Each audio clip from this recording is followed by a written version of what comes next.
How to upload any file from a phone to PC without cable connection.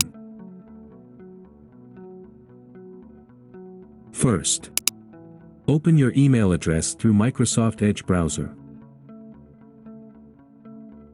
Up here, click on Compose option.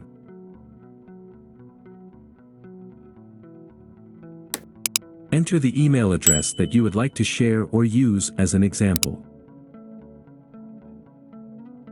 Here you can enter sample as an email object. Down here, click on Attach File option.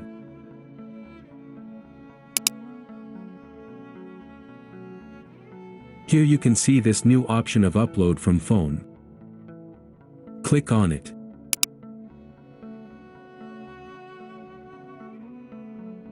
Here we have to scan this QR code, but remember you have to be connected on the same network for this to work.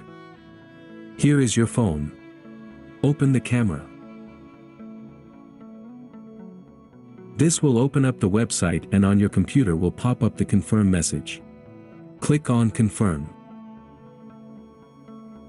When pairing successful, click on Upload File from your phone.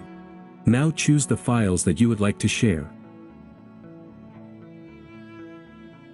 Click on Confirm to start sharing. Now when it's done, you will see the email start to upload files, and there you can download it to your computer if you want. So that's it. That's how to upload any file from a phone to PC without cable connection. Don't forget to subscribe, like, and even leave a comment. Have a nice time.